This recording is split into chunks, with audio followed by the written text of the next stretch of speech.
Hey guys, welcome back to my channel. I am Becky, and today we're going to be working on a 12 by 12 layout using the Candid Moments collection from Close to My Heart. That is the featured collection this month. Now on the sticker sheet, you can see I've been working on this for a little bit, working on this collection, and I hadn't used these flags yet, but also there was a title on there, hello.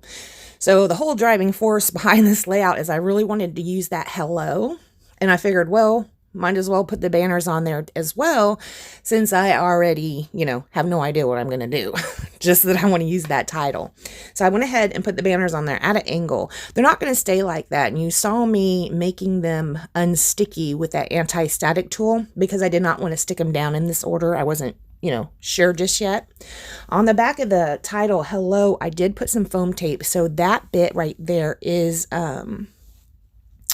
popped up. Now, like I said, I had no idea where I was going with this. So you're going to see me playing around with some stickers and looking through the paper and the cards and such. The background for this, don't think I mentioned it. That is the French vanilla cardstock. That is my favorite off-white ever, is the French vanilla. I do have packages of it because I do not want to run out. I did find this 4x6 card with the words on it, sweet love memories, the best day, smile. I was thinking, since I have those banners up in the top left, maybe I should do something to kind of mimic it a little bit down here at the bottom. So I am going to take that card and cut it at an angle. It takes me a while to figure out how I'm going to cut this angle, but yes, I do end up cutting it at an angle. And you also saw I pulled out two other Picture My Life cards. One of them has this notebook on it. I thought I was going to cut it out. I don't end up doing that. The other one had a camera on it, and I will fussy cut that out. Now right here, when I had that just laid down, I decided I was going to border it with yellow. It didn't stand out really enough for my liking. I've been using borders a lot, or matting, if you will, pattern paper here lately. And I think it's because when I first started scrapbooking, it hasn't actually been that long, maybe 6 years ago. I never used cardstock. Cardstock was never a thing to me. I mean, I did use it as backgrounds, but, other than that, didn't hardly ever use cardstock.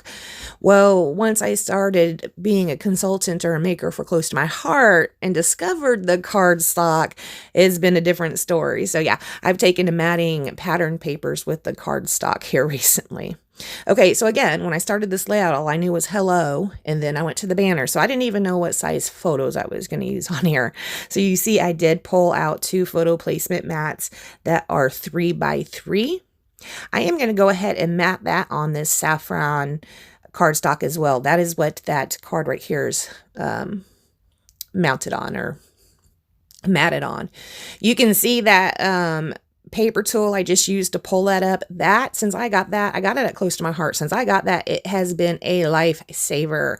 Oh my goodness. Like this, when I put the pictures down, I'm going to put that down upside down. So I'm going to pull that tool out to help me pull it up. And I didn't even notice it was upside down until later. See, now it's upside down. Ridiculous, but it's okay because that tool saved the day. I was able to get it up and flip it around. And it's just a photo placement holder, so even if it wouldn't come up, not that big of a deal. It's going to be covered up with photos anyway. Anywho, right here, I decided I wanted to use some of these acrylic flowers, and you can see I'm taking some of those banners out and replacing them with the flowers. You also see suddenly appeared on the background were these stitched circles. I got the stamp, the Candid Moments scrapbooking stamp.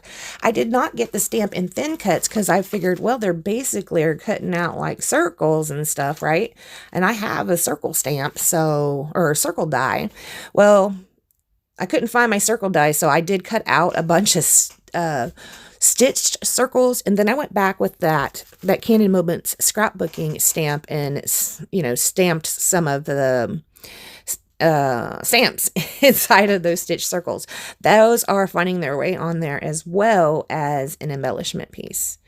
I am going to go ahead and commit to the placement of the title, and you will see that when I put down the O at the in, or actually when I put down the circles that are going to be on the other side of hello, I kind of tuck it under the O, and it looks really cute because you can see the stitched circle. You can see the stitch on the circle, and then it comes underneath the inside of that O, and it looks, I don't know why, but that's one of my favorite parts about this layout actually.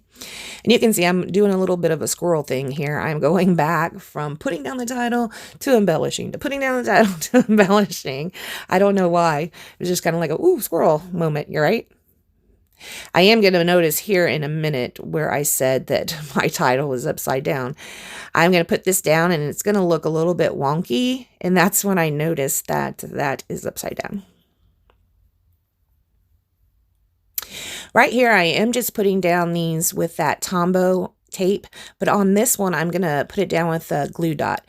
Now, a glue dot, it'll be thinner than your foam tape, but it will give it a little bit of something extra. And right there is where I noticed it was upside down. Look at this. Look at this. Oh my goodness, that tool saved the day. I will give you a tip though. On my previous layout, I did use heat embossing, and I used that tool to hold down some of the pieces when I was heat embossing. Don't do that. It melts. I'm going to have to get myself another one. I still have the nice side of the tool, but the pointer side of the tool on mine is bent now because, yeah, don't use it for heat embossing. Don't use it to hold your thing down. Pull out your tweezers or something else. All right, so I did finish up, or I am finishing up, well, not finishing up, with those acrylic heart, or not hearts, they are flowers. We put those down. And right here, I couldn't find a blue pen or anything. So I used, speaking of that tool, I pulled that tool down and just kind of poked it in my ink and made wonky dots in between. You can't really see anything that much because I am also going to pull out that Night Gloss Spray by Dina Wakley. And it kind of looked like all the blue that's up there at the top is part of the splatter. So yeah, which is fine for me because that was an idea to use that tool and dip it in the ink, and it was not a good idea. So yes, I'm fine with it being kind of disguised with that splatter. All right, guys, I want to thank you so much for joining me today. Please check the links down below if you'd like to support my channel and my small business. You can go to beckybidding.closetomyheart.com, and the links down below. Thanks so much for joining me. Bye, guys.